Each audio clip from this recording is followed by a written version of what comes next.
Hi guys, in this video I'll be explaining the difference between active and passive vocabulary, giving you some advice on how to build on those in your own language learning, as well as discussing the pros and cons of each learning method. So, first of all, to take in new words, you have to have your eyes and ears wide open at all times. You need to read books or articles on paper or online and highlight unknown words. You also need to listen to songs, podcasts, watch films and so on, and this is the important part, immediately write down any unknown words. Otherwise, you'll just forget them straight away because you aren't actually memorising them from just hearing them once in a film that you're engrossed in. Now, writing down an unknown word that you've just heard can be tricky when you don't know how it's spelt. So when that happens, I usually just type my guess into an online dictionary using every possible spelling until I find a word whose meaning fits the context that I've heard it in. It helps to be familiar with the general phonetics and spelling rules of the language to do this. If it's a YouTube video that you're watching, try enabling the subtitles. Failing that, I also record myself saying what the word sounded like, or even better, record the original audio itself, so that I can later, if I get the chance, ask a native speaker or someone who speaks the language to try and decode its spelling and its meaning for me.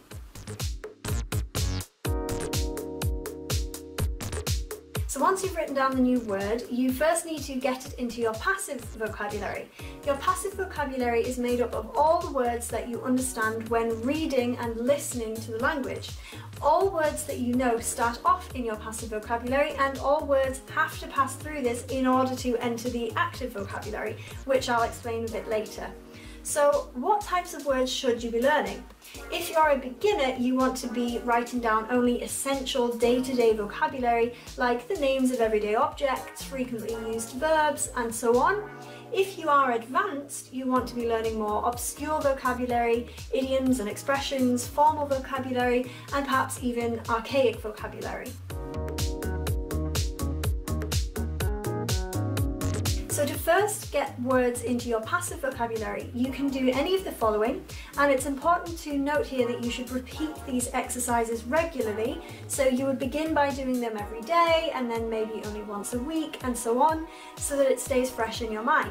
By repeating the exercise, you're also testing yourself to see how much your brain has actually retained. So method one is to simply make a list, which is good for people with visual memories, and to try and memorize them by reading them over and over, or by using mnemonics. Make sure that you organize your notes well and make them attractive with maybe colors and visual aids. I have made a different video all about this, which I'll post the link to in the description of this video. Now, mnemonics are when you pick out parts of the word and think of something funny, like a sound, a rhyme, an image, an acronym, a phrase, a scenario that reminds you of the word to help you remember it. For example, if I were memorizing the word couch, I might think of someone sitting on a sofa and then jumping up and shouting ouch when they find that they've sat on someone's earring. Mnemonics can be as crazy and insane as you like, as long as it helps you to remember it. Because hey, no one has to know what you're thinking, the main thing is that you remember the word. The pro of this method is that it's a fun way to remember the words and always makes me smile and laugh when I do. The con is that it can be sometimes challenging to think of mnemonics for some words that don't provide too much leeway for creativity. Method 2 is to make flashcards, which is where you write new vocabulary on small slips of paper, write the correct translation on the other side, pile them up like a little deck of cards, and then test yourself on them. And if you have a lot of time and paper, you could even make 2 sets of flashcards, one in your target language and one in your native language, lay them all out on a table and try to match them to their translations. The pro of flashcards is that they are attractive, which aids visual memory. It's a more fun way to test yourself, and you don't need someone else to test you. You can take them anywhere with you, you can mix them up and reuse them to keep the order fresh and challenge your brain, and you actually learn whilst creating the cards themselves too. The con of this is that making the cards themselves can be time consuming, especially if you're like me and you like to make them look pretty. And there is a sort of limit to how many you can pile up before the pile is just ridiculously high and unpractical. And you could also lose the odd card if you're not careful. Method 3 is the good old traditional method of simply handing someone a list of your new words, alongside their translations and have them test you. The pro is that you get direct feedback on what you get right and wrong. The con is that you have to wait, of course, for the other person to have time to test you, and if the person testing you isn't versed in the language, then they might not actually have a clue whether you're pronouncing the word correctly or not. And of course, if the language you're learning uses a different alphabet, they definitely won't have a clue. Method 4 is another old school method. Write each word out 20 times, like teachers make you do in detention. The pro of this is that your brain will not be able to forget the word and its spelling because it's being hammered in there. And hey, repetition really is the key to remembering something. The con is that the process itself can be quite tedious and time-consuming and doesn't exactly spark motivation to keep learning the language, which is essential if you're in it for the long haul. Method 5 is to record yourself saying the words along with maybe their translations or their explanations if you want, and to listen back to the recording either during the day, like on a boring bus journey, or at night while you're going to sleep. Now, I'm not a scientist, but I've heard that the brain subconsciously absorbs information while you're sleeping, and what's better than learning without even trying? The pro of this method is that once the work is done with the recording, it's a resource that can be reused over and over, anytime, anywhere. It's easy and the learning is totally passive without actually having to do anything and feel like you're learning. The con is that you have to listen to the sound of your own voice. Oh, weird. And it's perhaps not as interesting as listening to your favourite pop band. Method 6 is to stick post-it notes with the words and their translations that you want to learn around your house or apartment. Make sure that you stick them on objects that you see or look at regularly, like your mirror, your fridge door, around your computer screen or on your notice board. Your brain will subconsciously take in the vocabulary, which is called passive learning. The pros of this method are, like I said, you're learning passively, so it's no effort and doesn't take up any of your extra time. The cons are, again, you have to spend a bit of time preparing the post-its and putting them in place, but it doesn't really take that much time. And if you like your flat to be immaculate, then maybe you don't want to be looking at post-it notes everywhere.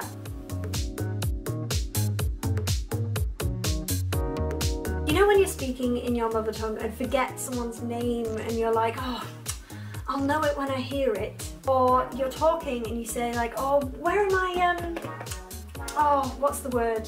And someone says, keys. You say, yes, keys, thank you. You don't say, keys?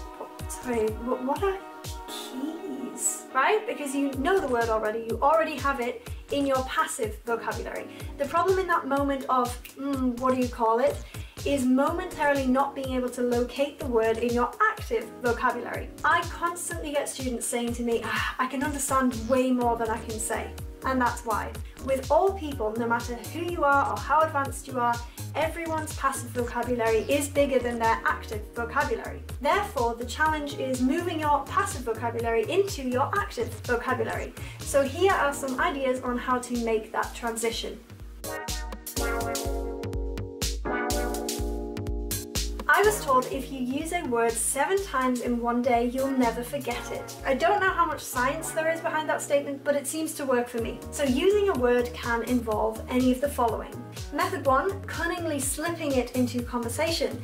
No matter how obscure the word is, challenge yourself, be creative, see if you can steer the conversation in a direction that's appropriate for your word to be used. The pros of this method are that your brain is actively working to use the word in the correct context, and conversation is the best real-life practice that you're going to get. And if all else fails, at least you've got an interesting conversation out of it, and maybe even learned some other new words along the way. The cons are that you need, of course, a native speaker or someone else who speaks the language to practice with using this method, and that spoken language is spontaneous and doesn't allow for much time to carefully mull things over, which, when you're learning a language, instantly means more pressure, so this kind of situation can be quite stressful to some people. And if, despite all your efforts to steer the conversation in a certain direction, the opportunity does not arise to use the word appropriately, then you obviously don't get the learning practice that you'd hoped for. Method 2 is employing flashcards again. An alternative way of using flashcards is not just to come up with the correct translation like I talked about earlier, but rather to use the word on the card in a sentence before you're allowed to move on to the next card. That way your brain has some context to go off. So let's say I was learning English and my word on the card was assert. I would say something like, in business, it's important to assert yourself to avoid being pushed around. I would check the back of the card, yes, it's correct, and then I'd move on to the next card. The pros of this method, again, we're using the words in context, which means we are more likely to use the word in the correct context in real life situations, and we are also more likely to choose that word when talking about a topic related to it. The cons are that if you haven't done your research properly, then you might use and thus learn the word in an incorrect context, so make sure that you have fully understood the meaning and the use of the word before you employ this method. Method 3 is writing short stories that use your new words. A story can be about literally anything that interests you, but make sure that it does interest you or make you laugh, otherwise it'll just be tiresome, and remember, we don't want to lose motivation. You can either pick a limited number of words from your list to use in the story, say 10 words, or keep it limitless and simply keep adding new excerpts to the story with each new word that you learn. It's important that you keep reading your story back to yourself to keep that vocabulary fresh. You could even record yourself reading it and listen to the recording back like a self-made audiobook. The pros of this method are that it can be very fun and allows your creativity to flow free. Again, we're actively using the word in context, which means that the brain can make more sense of the word, which means that it's easier to remember. The cons of this are that creative writing isn't for everyone. So for some, it can be quite a challenge to come up with ideas about what to write about. And of course, writing a story, even if it is a short one, can be time consuming. So that concludes my video on how to learn new vocabulary. After discussing the pros and cons for each learning method, remember there are different types of learners, some visual, some tactile, some auditory, some mixtures of them all, so not all of these methods will suit you. Try them out and see what works best for you. I hope that you found this video useful and that it inspired you to go out and get learning some new words. If you guys have any other methods or tips that I haven't mentioned in this video, then please do share them in the comments below. I would love to hear them. And please comment and let me know what your take is on any of the methods that I've talked about today. Until next time, stay healthy and keep chipping away at those words.